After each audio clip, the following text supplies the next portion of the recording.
With the most in-depth high school football coverage in Green Country, Fox 23 presents High School Football Tonight. It's championship week over at UCO, as one more win is all it's going to take for Sand Springs to cement their legacy in history. But that wasn't the only show in town. 7 of our teams were still playing in semifinal games, looking to punch their ticket to the big one. It's high school football playoffs at its finest, with everyone on the cusp of raising the gold ball. So sit back, because this playoff edition of High School Football Tonight starts now. You're watching High School Football Tonight on Fox 23.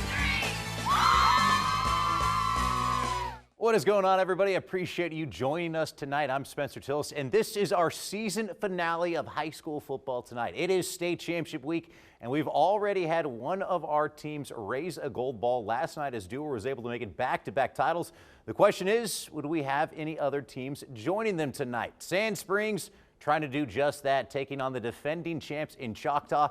Fox 23's Kaylee Carnine made the trip over to UCO, and she joins us now live from the field. And Kaylee, it has been some kind of historic season for the Sandites. It really has, Spencer. 10 years since Sand Springs has been in a title game, and they've only been in 3 title games total, but they were after that gold ball here tonight.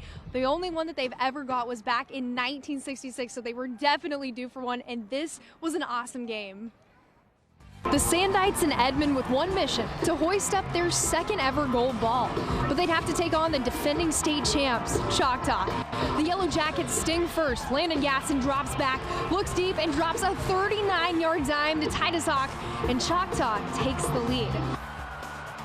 But not long after, the Sandites come up with an answer. Brock Odell gets the handoff from 7 yards out, and Brock with the burst of speed, he's in for 6. Extra point is no good, so it's 7-6 Choctaw at the end of the quarter.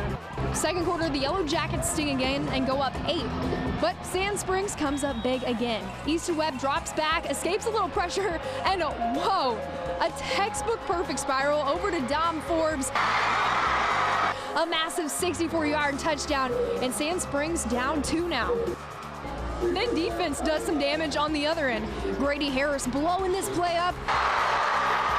It's a loss of 11, and bring on the punt team.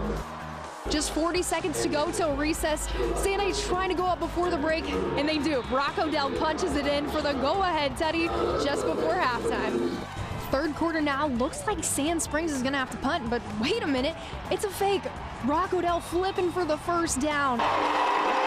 And the offense takes full advantage. Dom Forbes just walking into the end zone, and Sandites go up 10.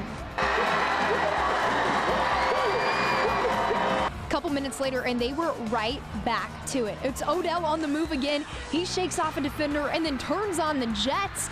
A 47-yard house call, and all the energy is on the Sandite side. And this one ended up being a game final score 32-27, but the Sandites win their second ever state title. This was absolutely electric. The fans rushed the field, the students so excited. We'll have more for you on Fox 23 News this morning. Live in Edmond, covering news that matters, Kaylee Carnine, Fox 23 News. Thank you, Kaylee. Huge congrats out to Sandites. That is awesome. What a season for Bobby and his team. Well, we still have a few other teams hoping to raise a title of their own, including Adair, who was taking on Stroud tonight.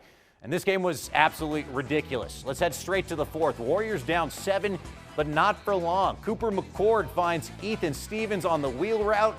He's just able to beat everyone to the pylon to tie things up. A few minutes later, Adair goes to some trickery on 4th and goal. The handoff is fake. Kyler Green lobs it over to Zach Wilson. Tigers were able to score, though, and tie this thing up, so we would head to overtime. Warriors with the ball first, and they did that with it. McCord calls his own number. They tack on the 2-point conversion, go up 8, but Stroud would answer a touchdown of their own. That meant they net the 2-point conversion, but the defense for Adair comes up clutch. They get the stop they needed, and they are headed back to the title game, 42-40 the final in overtime. Over on the other side of that bracket, it was Vian taking on Davis, and let's pick things up with 7 seconds left in the first half. More than enough time. Cash Trammell living up to his name right there, finds Ledger Folsom in the back of the end zone as time expires. Wolverines up 7-0 at the break. Second half, the offense still rolling. Mason Wright finds a crease, then takes off for a 30-yard score.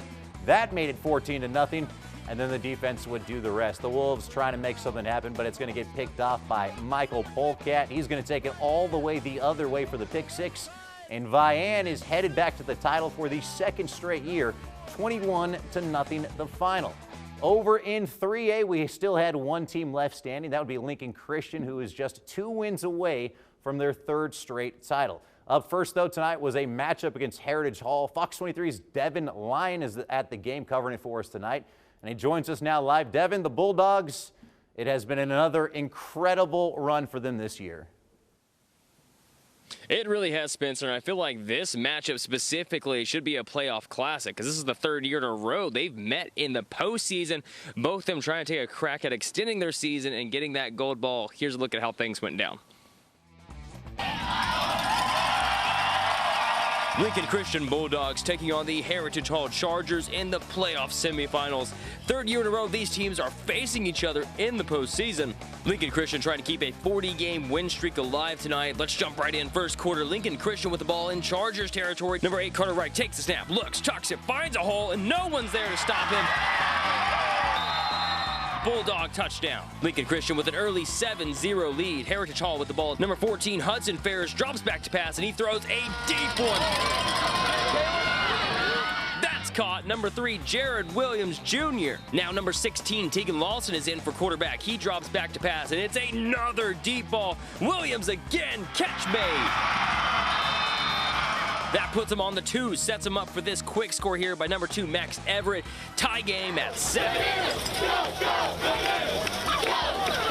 Mid-second quarter, Lincoln Christian with the ball in Charger territory again. Wright takes a snap. Hand off to number 12, Braden Baker. He's looking for a hole. Finds one, cuts up the edge. No one's catching him.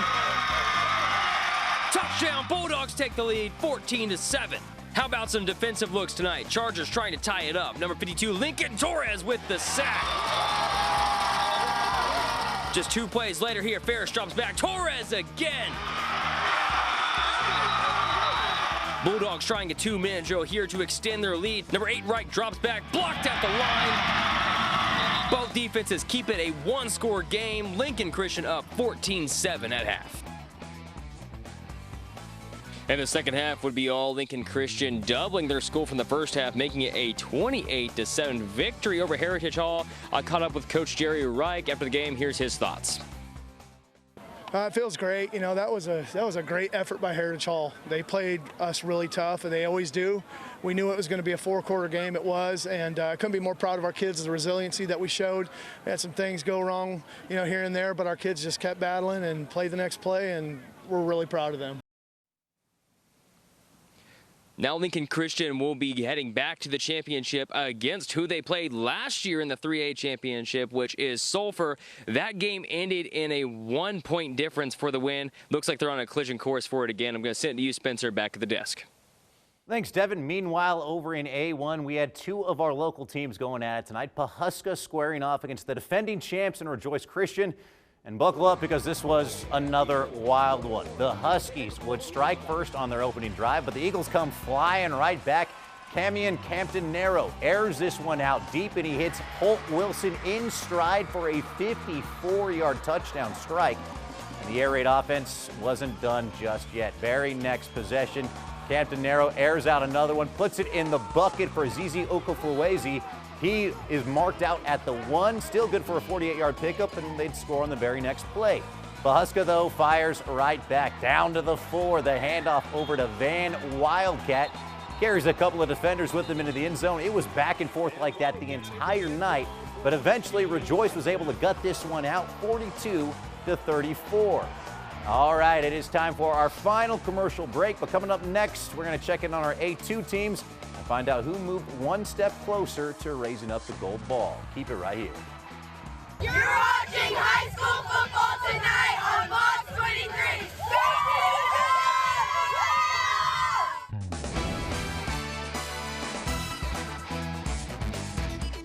Welcome back. Well, we still have 2 more state semifinal games to get to over in Class A2. Starting with Hominy, who is squaring off against Allen. Now the Bucks trying to make it back to the state title game for the first time since 2016. But they actually got off to a bit of a rough start right here. Mustangs with the ball, and they give it over to Davion Bird. He takes it in from 23 yards out as Allen would strike first, but Hominy would come right back. Blaine Hitt looking for his tight end, and he finds Parker Wheeler. He's able to tie this thing up from 20 yards out. Very next possession, and they would find pay dirt one more time. Randy Good Eagle punching that one in from 4 yards out, and Hominy is finally headed back to the state title game. 44-21 your final there. Last one on the other side of that bracket, Fairland taking on Talihina, and this was a wild one. Golden Tigers bringing the fireworks early. Check this out. Landon Griffith going for it all and drops it in a bucket for Cy Ammons right there, a 50-yard score. Owls, though, coming right back. Carson Schertz sling it over to Keelan White. That is good for 6. It was wild back and forth the entire night. Fairland hung in this thing for most of the game, but eventually the Golden Tigers would pull away. Gavin Brown right there, able to power that one in, as Fairland's incredible season is going to come to an end by a single point, 47-46 your final.